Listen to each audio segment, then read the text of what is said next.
welcome to On the Record. Those of you who joined us last week were probably amazed, as I was, by some of the latest research in the field of UFOs. There is so much to talk about, however, we were unable to fit it all into one program, so my guest again this week is UFO researcher, former state Senate candidate, and award-winning pilot John Lear. Mr. Lear, nice to have you here again. Always a pleasure to be here, George. To begin with, we have this concept of the people from other planets as little green men. Are they green from what you know? Are they all the same, or we got different kinds of them? George, there's at least 70 different species, and probably more. But yes, as odd as it sounds, there are little green men. That's not the ones we usually see, though. We see the little gray ones. They're about 4.5 feet tall. And we see the ones that are called the Nordics. They're about 7 feet tall, look like us, but they're invariably blonde hair and blue-eyed. They're one of the species that we have on ice. One of their crashes we recovered. Obviously, with different species, they have different motives. I mean, are there good aliens and bad aliens? Good from what aliens you know? and bad aliens, and all kinds of ways and reasons for interacting with us. What are some of the reasons? Why would they be here? Genetic experiments, trying to. There's a misconception here. People think that our space brothers would bring us, good things and teach us how to get rid of all our diseases. And if you stop and think about it, that may not be the best thing, because if you had a society without any disease and everybody starts living 150 years, that creates a lot of problems. So they would not meddle in that way. You believe, in part, that the movies E.T., Close Encounters of the Third Kind, were not entirely just the creative products of some Hollywood director, that maybe there's more to that. Why don't you explain? They were carefully guided by representatives from MJ-12, who is this organization that is in charge of the cover-up, in order to get us ready for the release of the information that there are indeed aliens. And in both those movies, they used small little creatures and in order to get us ready for this release of information. So to prepare us that the idea of benevolent aliens from outer space are going to help us out. Unfortunately, they're not so benevolent. So they made probably one of the most disastrous mistakes when E.T. was put out. At that time was before we discovered what I call the double cross or the grand deception. And they were trying to get us used to the benevolent little creatures, but that isn't the case. Why don't you take a couple of minutes? Now, you've done as much research on UFOs as just about anyone, I'd imagine, and if you haven't done it, you know people who have. Mm-hmm. Where did it all start, and how have we put this picture together of where they came from and why they're here? Well, the whole thing started in July 2nd, 1947. That was the first crash. First crash of an alien spaceship. Of an alien spaceship. July 6th is when they recovered it and sent it to Wright-Patterson Air Force Base. July 7th is when they held the press conference and told the people it was a weather balloon, which the press bought hook, line, and sinker. September of that year, President Truman established MJ-12, and the purpose of that was to study the saucers and cover up the existence of UFOs. And you say we recovered alien bodies from that incident, right? 4 from that particular crash, yes. And what'd they do with them? They autopsied them.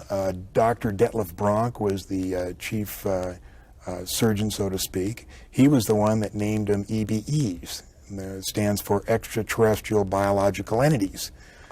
And we captured 3 live EBEs. They were numbered in their order of capture: EBE-1, EBE-2, and EBE-3. Where did we capture? Where did this happen? In different crashes.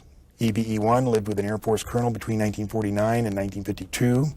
The EBEs are kept in an electromagnetic facility called a YY-2. It was designed by a Dr. Eric Wang, who worked directly for Dr. Kissinger, who has been in this cover-up since the very beginning. The reason they had to create an electromagnetic facility is the fact that the EBEs are so advanced, they're at least 500 million years advanced from us, and probably more. They can move by thought.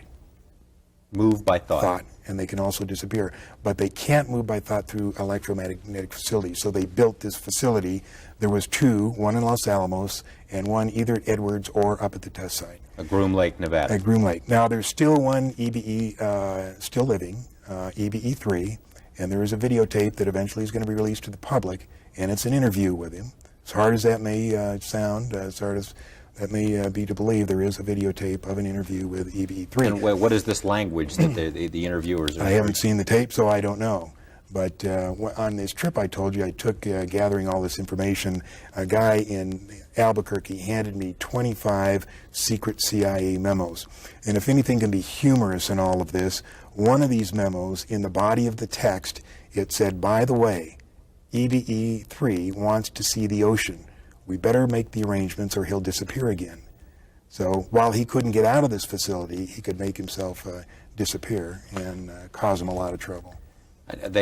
Now, can they exist among us? Is that what you're saying, or do they have to have this special environment? They have to be able special to environment, special air. It's my understanding they can only last about 20 minutes in this air. You were saying also these gray ones are the ones that we see most of the time, and you said that most of that there are a lot of different motives for them being here. The gray ones, what kind of a deal we got going with them? Is that the bunch that you suggest we've made a deal with for military technology? Well, I think we made a deal with them, and their ultimate, what they want to do is regenerate their own race. Now, apparently they've either had some kind of nuclear accident, or they're on the backside of a evolutionary genetic curve, and they're going downhill instead of uphill. In other words, in the autopsies, of which I have 2, we found out that their digestive system is atrophied. They can't eat through their mouth anymore. You know how they eat? Well, these cattle mutilations, they take the hormones and the enzymes from those cattle and they spread it on their skin, and their skin absorbs the nutrients and then excretes the waste back through their skin. And if you read Whitley Strieber's book or listen to him talk, he talks about when he's seen them doing this to their skin, and they're scraping the waste off. Now, these cattle mutilations, there's been a film made about that, and perhaps in a couple of minutes we can take a look at some excerpts of that. Yeah, Strange Harvest was a good one, but another thing that happened here on March 4th, there was a documentary released on the best UFO photos that have been taken so far, including 1 minute and 38 seconds of videotape. Now, what happened is in November, this guy took these photos, took it into the TV station. They thought it was great, but nobody would believe it. So they spent 3 months checking the validity of the, authenticating the videotape and checking out the credibility of the witness.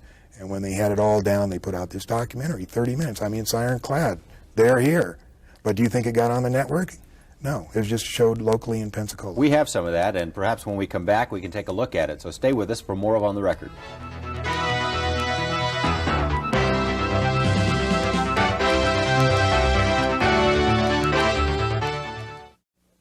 Welcome back to On the Record. My guest again this week is UFO researcher John Lear. John, you say this documentary was put together in Florida recently, and it's some pretty stunning stuff. Pensacola, Florida, and they've had all kinds of physicists and scientists look at the film. It's absolutely authentic. There is nothing fraudulent about it, and it's really interesting. I just can't I can understand why the networks didn't pick it up, because each one is controlled by a member of MJ-12. That's quite a claim, but we're going to take a look at the film now and see if it's worth suppressing.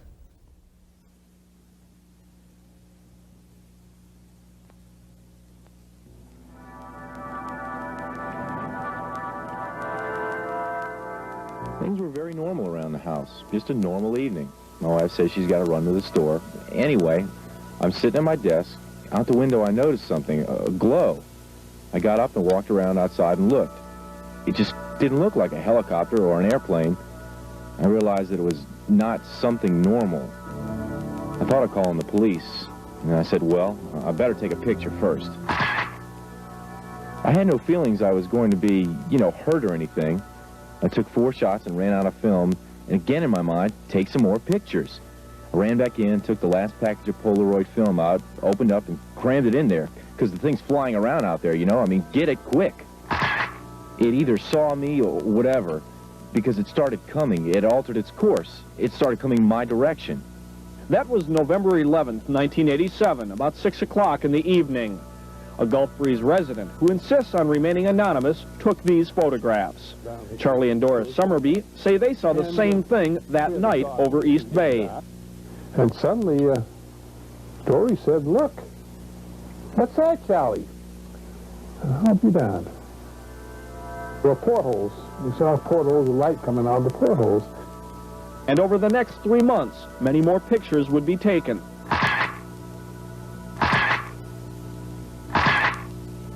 By different people.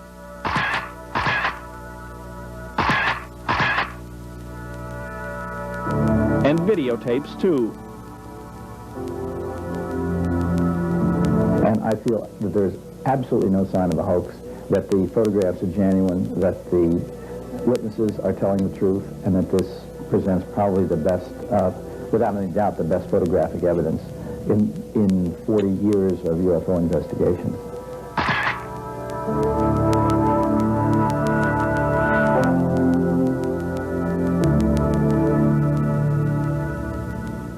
As this series goes on, we see a lot more of that videotape evidence. Yeah, there's 1 minute and 38 seconds of it, and it's pretty interesting, interesting stuff. We've never seen that before, have we? it's great. And on one morning, he goes out with his camera, and 3 of them show up, and he has a spectacular shot of 3 of them. And on one of the shots, they tip the saucers so that they can see up in the inside in the bright glowing ring of however it's powered. Take it that's not a weather balloon. The government wouldn't contend it's a weather balloon. No, that's for sure. How does the government explain this, or has anyone ever put the question to them? Nobody's put the question to them because they've still got their stock response is the Air Force quit investigating UFOs in 1969. What do you suppose that bunch wanted? They knew pictures were being taken of them. Why were they hanging around there? It's got something to do with what's going on now, and I can't even fathom what's going on. But it shouldn't be too long before we find out.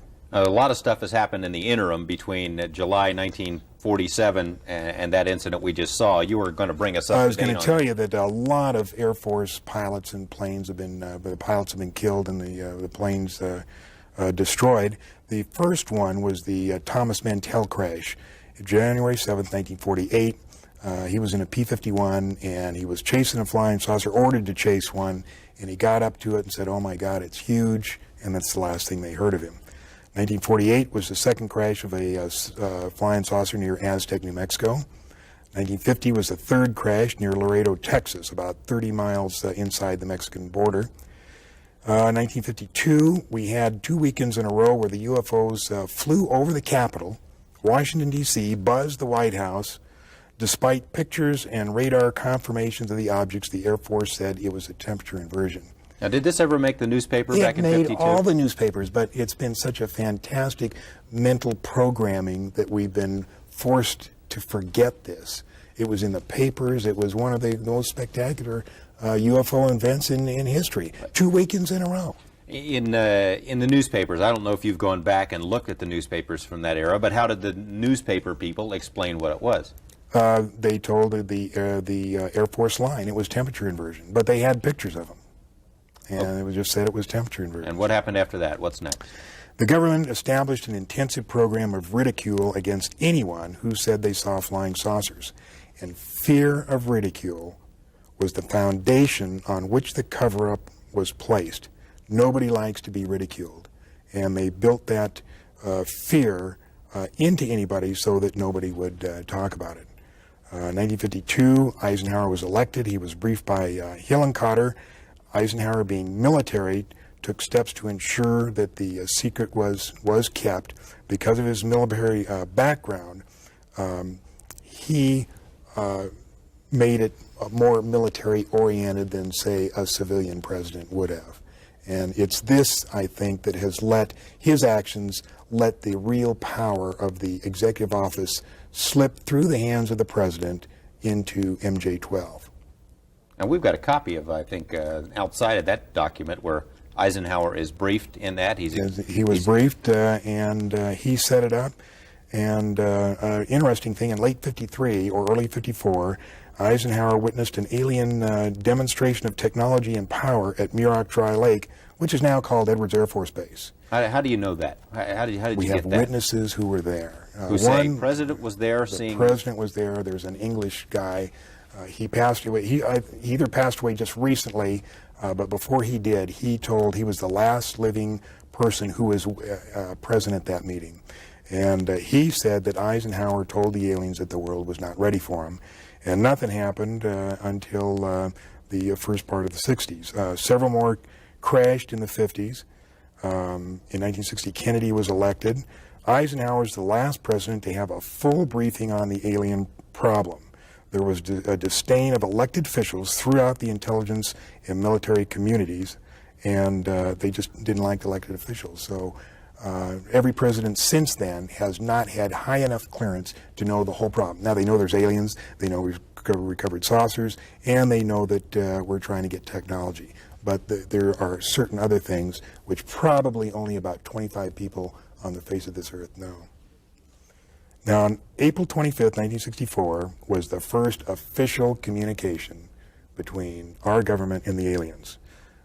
3 saucers landed there by prearranged agreement. It was filmed by 5 high-speed cameras, 68,000 feet of film. The reason we know this is because in 1972, when they were going to release the first information about UFOs to the public, a very knowledgeable writer, his name was Robert Emenager, was asked by the agency to write a documentary, which he did. And they were going to release this thing, and we had the whole history of the UFOs, and the last part of the documentary was the footage of the saucer landing. But in 1973, when they're ready to go, we had Watergate. And they were faced with 2 problems. Number 1 is they didn't think the public could handle 2 traumatic experiences at the same time. And number 2, they thought that the public would perceive this picture of aliens and spacecraft as a ploy by Nixon to divert the attention from Watergate. So they shelved it. The documentary actually came out. It was narrated by Rod Serling, but instead of the real footage, they had drawings of these flying saucer landing, and they said, Rod Serling says, let's consider an event that could possibly happen in the future or may have already happened. But it did already happen, but what happened then? I'm jumping ahead of you here, and we can backtrack a second, but the next president after Nixon, President Carter, I remember him as a candidate saying that one of the things he'd like to do when he got into office was to get to the bottom of this UFO stuff, to look into the Project Blue Book files, and to let people know, basically to open it up and let people know if it was a hoax, it's a hoax. If there's something more to it, but he never did that. No, he said when he was during his campaign, he said, if I become president, I'll make every piece of information this country has about UFO sightings available to the public and the scientists. I'm convinced that UFOs exist because I've seen one. But MJ-12 got to him, and they explained how important it was to keep it a secret. And apparently he agreed with him because we never heard anything from Carter. Okay, what else? In between Nixon and Carter, anything? The end of the 60s, when then I believe we made a deal, 1973, 1980, were cattle mutilations. 14,000 cattle mutilations all over Canada, United States, South America, and we believe that they used the parts of the cattle for food or genetic experiments. And there was a documentary made by Linda Moulton Howe called Strange Harvest. Okay, perhaps we can take a short break. When we come back, we can go to that because I think it's a little bit long. We'll be right back.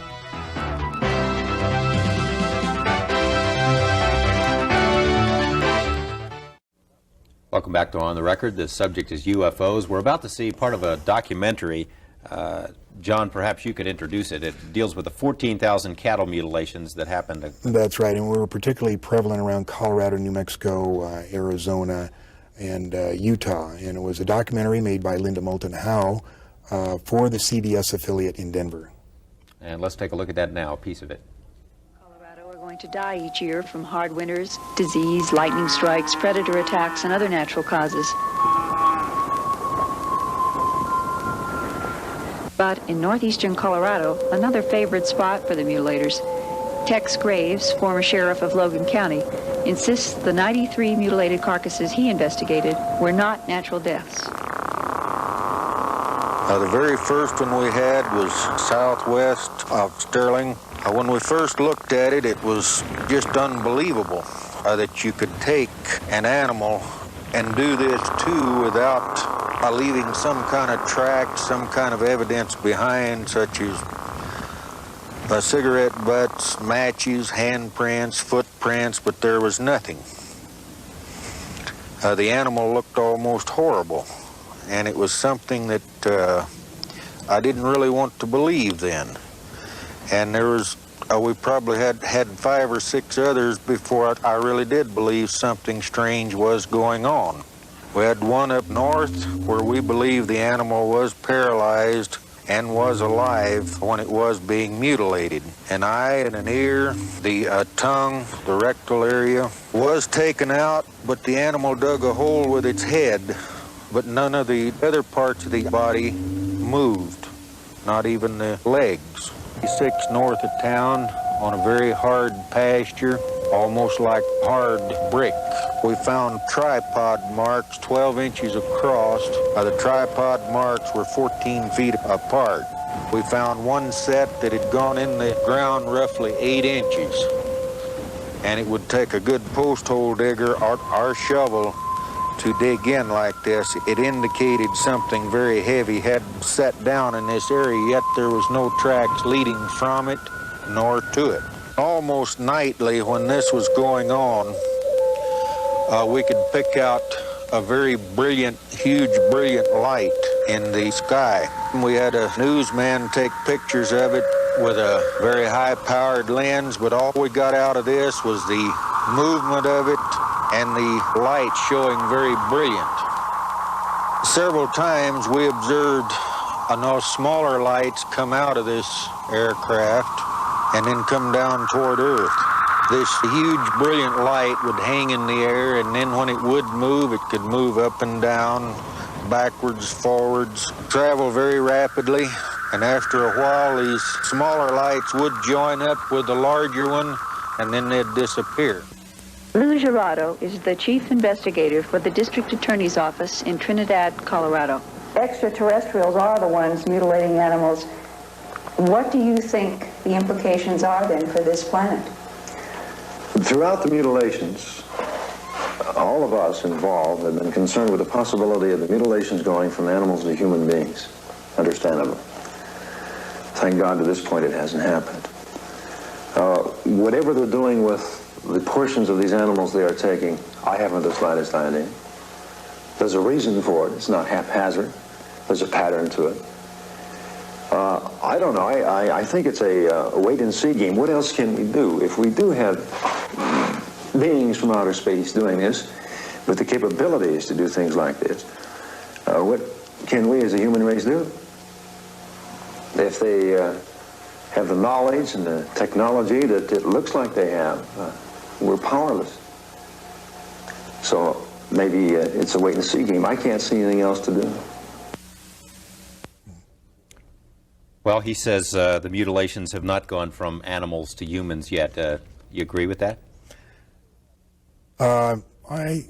There have been some humans. It's a very, very sensitive subject. I'm going to steer away from that.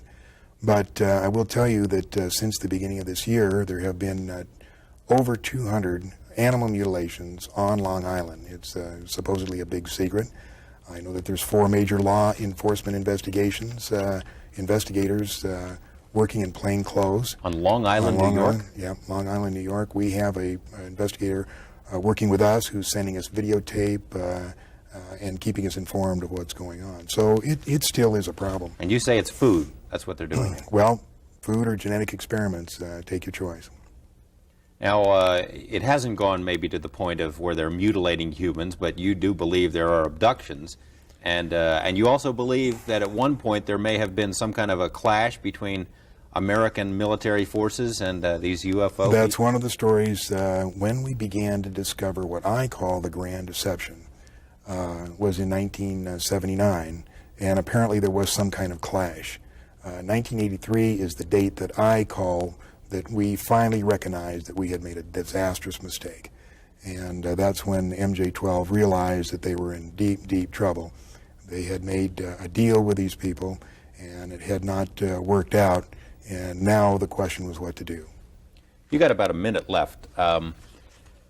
What would you like to say to people out there to prepare them for it? Now, you've made allusions a couple of times when I've had you on the program that something is coming. We've heard that before, something is coming. Why do you think something is coming? What's coming? And how should we get ready for it? There's really no way to get ready for it. The reason I think it's coming is because I have contacts within the government that tell me that they're bracing themselves for something, but they're not going to tell us about it. George, maybe the cover-up was in our best interest, maybe not. Maybe the government underestimated the intelligence of the American people and decided we just couldn't handle it. But let me tell you this, the truth is still the truth, And nothing can change that. Not the military, not the government, and not me. John Lear, thank you very much. It's always a pleasure to have you here, and I'm sure we'll have you back again. Thank you. Thank you as well. See you next week with more of On the Record.